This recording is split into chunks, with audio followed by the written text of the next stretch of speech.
Öncelikle tabii ki elim kazadan dolayı milletimizin başı sağ olsun. Vefat eden vatandaşlarımıza Allah'tan rahmet, ailelerine sabırlar diliyoruz. Şimdi genellikle dünyada klasik yöntemlerle atılan bir siyanür madeni çalışması.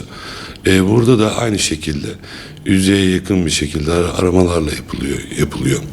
Buradaki olay biz çevresel açıdan değerlendirdiğimiz zaman oradaki bitki örtüsünde tabii ki zararlar meydana gelmiştir.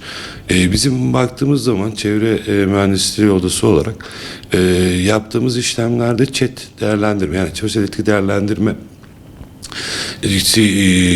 raporuna uygun bir şekilde işletilen bir sistem ama firma bu çevresel etki değerlendirme raporunda taahhüt ettiği bakanlığımıza ve çevreye karşı ben bunları koruyacağım dediği maddelerde maalesef tabii ki önlemlerini, imalkarlarını almamıştır.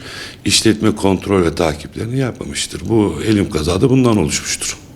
Afrika'da olsun, Avrupa'da da siyanürle altın madeni çıkartılması devam ediyor.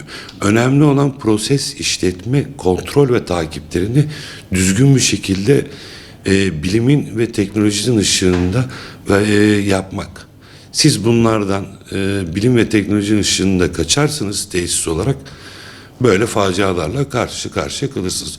Yoksa normalde proseste siyanürle altın çıkarmada tüm önlemleri aldığınız zaman herhangi bir zararı yoktur. Siyanür solunduğunda veya yutulduğunda insana karşı zararlıdır. Aynı şekilde doğaya da karşı zararlıdır. Denetimlerin ve ilk önce çevresel etki değerlendirmesi tesis açılmadan önce verilen taahhütler var.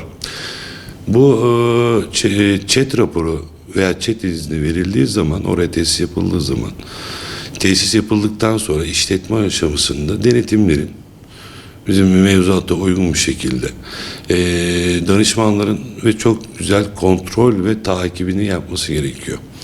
Bu kontrol ve takibi bir tesis kendi iç bünyesinde yapması gerekiyor.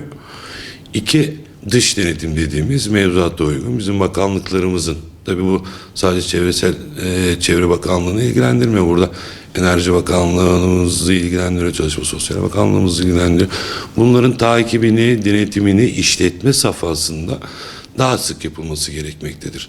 Eğer bu şekilde yaparsak hem tesis hem bakanlığımız ve gönüllü vatandaşlarımız da bu işletme kontrol ve takibini yaptığı sürece bu facialardan minimum sürede inşallah bir daha karşılaşmamızı temenni ediyorum.